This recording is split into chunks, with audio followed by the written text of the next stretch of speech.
ہو اس کا آپ اظہار کر سکتے ہیں، برملا اظہار کر سکتے ہیں۔ ہم راجہ نسیم صاحب کے بارے میں بہت ساری چیزوں کا، بہت ساری خدشات کا، بہت ساری چیزوں کا ہم اظہار کر سکتے ہیں، لیکن زرنوش نسیم کے حوالے سے باغ کی جھیڑ کی سرزمین کے اندر سے، بٹی کی سرزمین کے اندر سے، بیس برگا کی سرزمین کے اندر سے، اور جہاں پورے باغ کے لوگ آئے ہوئے ہیں، میں پورے باغ کے لوگوں سے یہ کہتا ہوں کہ باغ شہر کے اندر آج تک اگر زرنوش نسیم یا اس کے بھائی نے کسی کے ساتھ بدتمیزی کی ہو، کسی کے ساتھ گالی کی ہو، کسی کے ساتھ کوئی تہمت لگائی ہو، یا وہ ایسے دونوں بھائی کسی اخلاقی جرم کے اندر اگر مبتلا ہوئے ہو تو اس کا آپ اظہار کر سکتے ہیں کہ وہ کسی اخلاقی جرم کے اندر بھی مبتلا نہیں رہے، انہوں نے کسی سے بدتمیزی بھی نہیں کی، انہوں نے کسی کے ساتھ، ہم نے اس کو کبھی کلاشن کلوف لہراتے ہوئے نہیں دیکھا، ہم نے اس کو کسی کے ساتھ بدتمیزی نہیں کرتے ہوئے دیکھا، اور ریاستی ادارے، ہماری بات کی پولیس اس بات کا اعلان کر رہی ہے کہ وہ دہشت گرد ہے۔ میں نے اس بات کا اظہار عدالت کے اندر بھی کیا کہ مجھے یہ بات بتائی جائے، مجھے اس بات کو سمجھایا جائے کہ آخر وہ کون سی بات ہے کہ جس کی بنیاد پر آپ ان کو دہشت گرد قرار دے رہے ہیں،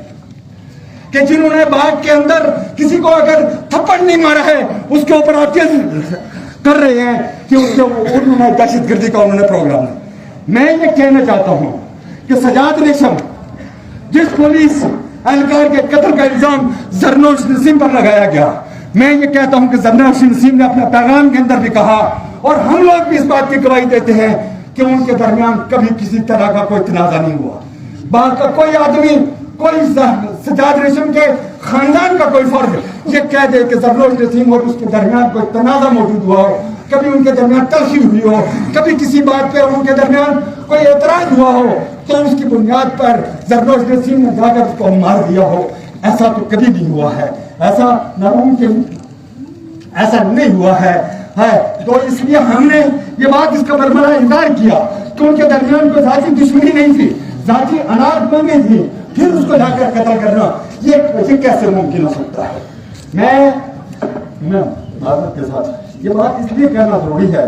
کہ لوگوں کے ذہنوں کے اندر مختلف قسم کے ابہام ہیں، ان کو دور ہو جانا چاہیے۔ میں اس مرحلے پر یہ کہنا چاہتا ہوں کہ کوئی ایسا مسئلہ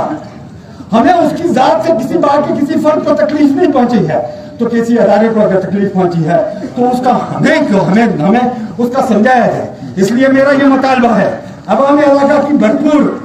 میں آپ تمام عوام علاقے کی بھرپور تائید اور حمایت سے کہ ایک جوڈیشل کمیشن تشکیل دیا جائے، یہ جو واقعہ رات کو رونما ہوا ہے اس کی بھی جانبدارانہ تحقیقات کی جائے، اور جو سجاد ریشم والا کیس ہے اس کی بھی جانبدارانہ تحقیقات ہو۔ اگر ایسا نہیں ہوتا ہے تو ہم یہ سمجھتے ہیں کہ زرنوش نسیم کو بے گناہ مارا گیا ہے، بے گناہ اس کو قتل کیا گیا ہے، وہ ایک آزاد مندش انسان تھا، غلاموں نے اپنے آقاؤں کے کہنے پر ان کو قتل کر دیا ہے، میں اس کو شہید کر دیا ہے۔ اگر اس کو جوڈیشل کمیشن تشکیل دیتے ہیں،